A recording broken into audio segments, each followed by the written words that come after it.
La licéité des données et des traitements. Qu'est-ce que cela veut dire? Les données à caractère personnel doivent être collectées de manière loyale et licite. En effet, informatique et liberté, c'est 4 principes. Le principe de l'égalité. Quelle est la loi applicable aux données? Données de santé, données personnelles. Le principe de finalité. Quelle est la destination de ces données? Le principe de légitimité et surtout de proportionnalité. Les données collectées de manière loyale et licite doivent être adéquates, pertinentes et non excessives. Ce n'est pas parce qu'on a obtenu le consentement de la personne qu'il faut aller au-delà des informations qu'elle a bien voulu communiquer. Exemple, on fait une enquête sur les habitudes de lecture. Il y a Le Point, le Nouvel Observateur, le Figaro, Le Monde, et puis le journal La Croix. On peut faire une liaison assez facile entre le lecteur de La Croix et la religion catholique. Cette information est bien évidemment déduite, elle est connue, mais elle est détournée de la finalité. C'était une enquête de lecture et non pas une détermination de la religion. Nonobstant ces caractéristiques de la donnée à caractère personnel, le traitement est soumis lui aussi à des obligations. Il doit être licite et loyal. Il y a ici une combinaison entre la donnée et le traitement. Mais de plus, la personne concernée doit avoir donné son consentement. Le consentement, pour certains traitements, est nécessairement un consentement précaire. Le principe, c'est l'anonymat. L'exception, la connaissance des informations vis-à-vis de la personne concernée. Au-delà d'une certaine période, qu'est la pertinence de la détention de cette information, il faut supprimer la donnée à caractère personnel. Il y a une sorte de péremption.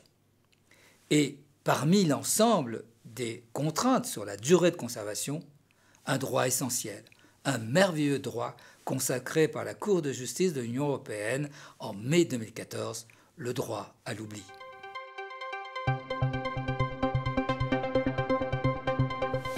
Ce droit à l'oubli n'est à ce stade pas encore un droit autonome. Le règlement sur la protection des données n'est pas encore adopté.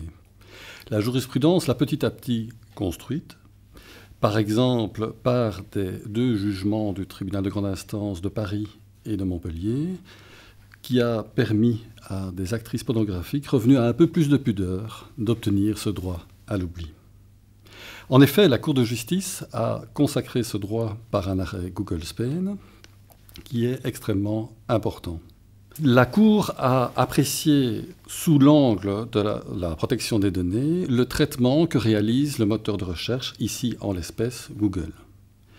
Elle a estimé que dans ce cas d'espèce, l'écoulement du temps faisait que le traitement n'était plus adéquat, n'était plus pertinent par rapport aux finalités du moteur de recherche. C'est donc plus à un droit à l'effacement, un droit au déréférencement qu'a consacré la Cour, plus qu'à un droit à l'oubli. L'article litigieux, lui, reste sur le site. S'il est, par exemple, un article sur une condamnation judiciaire, il sera toujours sur le site. C'est simplement un déréférencement qu'on va obtenir. Mais c'est évidemment quelque chose de très important dans une société, de la société de l'information, où l'accès à l'Internet se fait essentiellement par les moteurs de recherche. Certains esprits chagrins ont reproché le fait que ce soit Google ou Bing ou une société de moteurs de recherche qui fasse cet arbitrage. En fait, c'est un premier arbitrage qui est fait en effet par cette société, mais pour la suite, un recours pourra être introduit par la personne protégée ou, par exemple, par le site de presse, s'il estime que l'article a été retiré à tort ou qu'il aurait dû être retiré. Ce droit à l'oubli est évidemment un des droits essentiels des droits de l'homme numériques. Toi qui défends ces droits de l'homme numériques depuis des années, qu'en penses-tu? Merveilleux droit, le droit à l'oubli. Il existait, rappelez-vous Musset dans Les Nuits d'octobre, à défaut du pardon, laisse venir l'oubli. Le droit à l'oubli, c'est une triangulation entre 3 droits fondamentaux.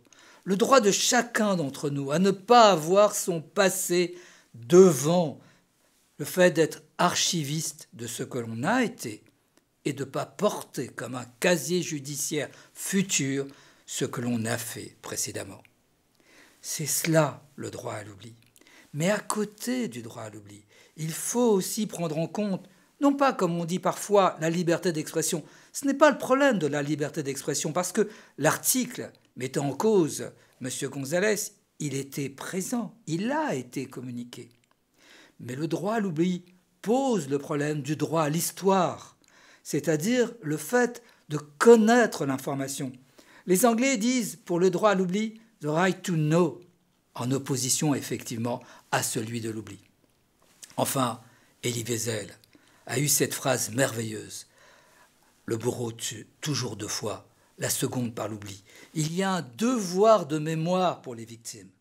Il faut trouver une combinaison, un compromis qui ne soit pas une compromission entre le droit à l'histoire, le devoir de mémoire et le fait de pouvoir exister dans un futur qui n'est pas asservi à son passé. Le droit à l'oubli, c'est un droit de déréférencement. Mais cela vise, pour moi aussi, Jean-François, les éditeurs. Il faudra supprimer l'information au-delà du déréférencement qui fait que les outils ne permettent plus d'obtenir facilement cette information. C'est l'information elle-même qu'il faudra détruire lorsqu'elle n'a aucun intérêt au niveau de l'histoire et que, pour la personne concernée, elle est un handicap, voire même une blessure.